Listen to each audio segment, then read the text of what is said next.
NBA odd makers suck at their job. These people make thousands, hundreds of thousands, millions of dollars just to consistently get the NBA finalists wrong. In 2023, the Boston Celtics were the frontrunners to win the finals, sitting at plus 500 odds. The Denver Nuggets, who actually won it, were given the 9th best odds in the league to win it all at plus 1800. And the Miami Heat, who made the finals, had odds of plus 1600.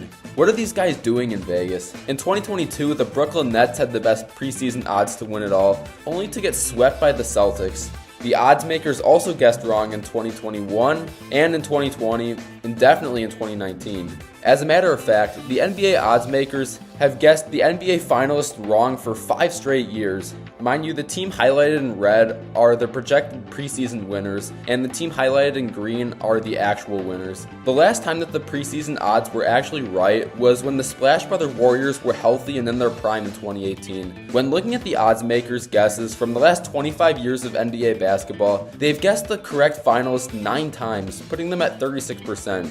Which honestly isn't even that bad considering their predictions came without seeing them play a single regular season game. But when you actually look at it closer, most of these odd makers' correct guesses were from super teams. Teams like the Splash Brother Warriors, LeBron and D-Wade Heat, and Kobe and Shaq Lakers. But it's easy for us to yap about how wrong these odds makers are looking at this in retrospective. How about we look at the odds they came up with right before the postseason, right around when you're probably watching this, April 1st. Of the historic April 1st NBA championship odds, I was able to find them dating back as early as 2010. Last year in 2023, the Milwaukee Bucks had the best championship odds on this date, sitting at plus 275, and they lost in the first round. In 2022, the Phoenix Suns had the best championship odds on April Fool's Day at plus 300, but Luka Doncic had other plans. Of the 14 seasons I was able to track, do you want to guess how many times the odds makers guessed the correct champion? 6 times, putting them at a hair under 43%, which is actually really good. But once again, the teams that they guessed right just so happen to be some of the greatest dynasties of the modern NBA. When looking at a year without the name the Splash Brother Warriors or Miami Heatles, their odds drop to about 12.5%. When there isn't an almost certain NBA champion in sight, the odds makers apparently lose their sight.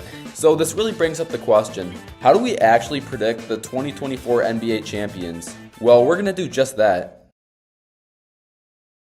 After going through the long and drawn-out process of finding the stats of decades worth of championship-winning teams, I found a few indicators that kept showing up time and time again. When looking through the stats of the last 24 NBA champions, so from the year 2000 with Kobe and Shaq, all the way to 2023 with Jokic and the Nuggets, I found 7 different metrics that were consistently high level between these teams. The first one is probably the most obvious thing of this video. Regular season record generally has a strong correlation to postseason success. When looking at the last decade and a half of champs, right here is every team based on how they ranked league-wide in regular season wins. The average league rank was 2.71, so right around 3rd place in wins. The worst ranking we've ever seen a team get away with in the regular season is the 2021 Milwaukee Bucks, who placed 7th and had 46 wins in the 72-game season that year, which translates to about 52 wins in a normal season. When looking at these 24 teams, there's only been 6 teams that have ever been outside of the top 3 in wins and still won the NBA Finals. The 2004 Detroit Pistons, the 2006 Heat, the 2011 Mavs, the 2012 Heat, the 2021 Bucks, and the 2023 Nuggets. For wins, having a good ranking has definitely been shown to lead to postseason success, but you don't have to be perfect. Who has the best record in 2024? Well, that would be the Boston Celtics at 55-14. Mind you, these stats are accurate as of about Saturday, March 23rd. Followed by the Thunder at 48-24, the Nuggets at 49-21, the Timberwolves at 47-22, and the Bucks at 45-25. Stat number 2 is SRS score. SRS score is a combination of margin of victory and strength of schedule. And once again, we see a pretty strong correlation here. The average SRS rank of a champion is 3.21, so around 3rd place in the league. As we can see, the stat is really cutthroat. Besides the 2011 Dallas Mavericks, who finished 8th in this category, we've never seen a team with a ranking higher than 6th to win the finals. So the top 6 teams in SRS this year, you ask? The Celtics at 11.27, the Thunder at 7.4, the Timberwolves at 6.57, the Pelicans at 4.86, the Nuggets at 4.79, and the Clippers at 4.14. Now, stats number 3 and number 4 are offensive and defensive rating. And the reason why I'm grouping these two stats together is because of their unique relationship they have with each other. Because in general, it takes around a top 10 ranking in both categories to win a championship. But what's so unique about these stats is that you can get away with one end of the floor being below subpar if the other end of the floor is elite. For instance, the 2004 Detroit Pistons were a below average team offensively, ranking 18th in the league in offensive rating. On top of that, they were only averaging about 90 points a game, and their highest scoring individual, Rip Hamilton, averaged under 18 points a game that year. But it was their supreme defense that won Detroit this ring, placing second in the league in defensive rating. The Pistons had multiple players averaging 2 or more blocks, and had 5 players averaging a steal or more a game.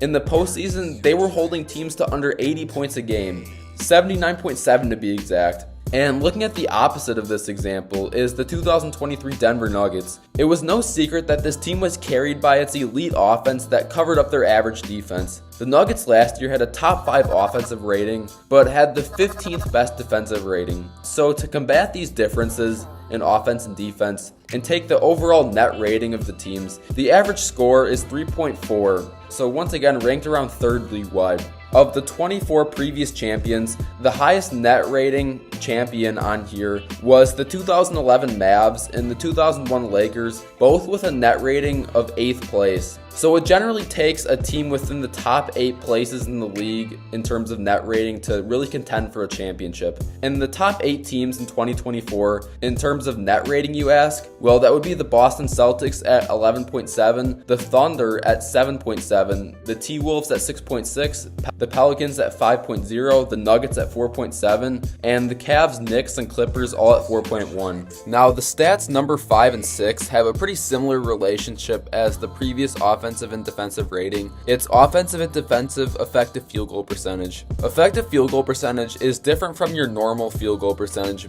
because effective accounts for 3-pointers being worth 1 more point than 2s. So teams that are good 3-point shooting teams are going to dominate this. It's a very similar story as the offensive and defensive ratings. In general, if you're doing pretty well in these stats, it's a good sign for winning a chip. But similar what we did with offensive and defensive rating, where we found the net rating, we can do that for effective field goal percentage, where we can subtract the defensive effective field goal percentage from offensive, leaving us with either a net positive or net negative number. And the top 8 teams this year in this stat of net effective field goal percentage, well, that would be the Boston Celtics at plus 5.7%, the OKC Thunder at plus 4.6%, the Minnesota Timberwolves at plus 4.4%, the Denver Nuggets at plus 3.2%, the Cleveland Cavs at plus 3.1%, the Bucks also at plus 3.1%, the Suns at plus 2.9%, and the Los Angeles Clippers at plus 2.4%. And the final stat of the basic ones we're going to cover today is age. Teams that are generally older have been proven to be more effective at winning championships. The average league rank age of teams to win it all is 5.38. So they're around the 5th oldest team in the league. But the stat might be the least correlating of the 7 we're going to go through, because we've seen multiple times that teams that place outside of the top 10 in age, like the Nuggets last year most recently, heck, even the 2015 Warriors were actually considered a younger team and still won it. Because we've seen multiple teams place outside of the top 10 in age and still win it. But when taking a deeper look, 16 of the past 24 NBA champions were all within the top 5 of age in the league. Because the range contenders, according to age, is so broad, to classify the teams in 2024, I think we should put them into 3 different categories of age. Optimal, which is top 5, satisfactory, which is 6 to 10, and suboptimal, which is 11 to 15. So the optimal teams in the league in terms of age, or the 5 oldest, are the Clippers, Bucks, Suns, Celtics, and 76ers. The satisfactory teams, or spots 6 through 10, are the Warriors, Heat, Bulls, Lakers, and Timberwolves. And the suboptimal teams, or spots 11 through 15 are the Nuggets, Mavericks, Kings, Nets, and Knicks. Let's recap these stats real quick. When looking at regular season record, the contenders are the Boston Celtics, OKC Thunder, Denver Nuggets, Minnesota Timberwolves, and Milwaukee Bucks. When looking at SRS, the Celtics, T-Wolves, Pelicans, Nuggets, and Clippers qualify. When looking at net rating, the Celtics, Thunder, Cavs, Pelicans, Nuggets, T-Wolves, Knicks, and Clippers qualify. When looking at net effective field goal percentage, the Thunder, Celtics, Cavs, Suns, Nuggets, T-Wolves, Bucks, and Clippers qualify. And when looking at age, by far the least exclusive of these stats, the Clippers, Bucks, Suns, Celtics, 76ers, Warriors, Heat, Bulls, Lakers, T-Wolves, and Nuggets all qualify. But what if there was a way to eliminate every team that doesn't qualify from each 5 stats? Well, if we do just that and use process of elimination, we could cross out every team but the Celtics, Timberwolves, and Nuggets. And with the Timberwolves dealing with an injury to their star player Karl Anthony Towns and the uncertainty of his return, I think it would be hard for me to pick them as the favorites to win it all without him. So that means we can cross off the Wolves, and this leaves us with 2 teams, the Boston Celtics and Denver Nuggets, both teams that qualify in every category according to historic championship evidence. But we're not done yet though. If you're interested in watching more about this topic, go click on the full-length video linked right here.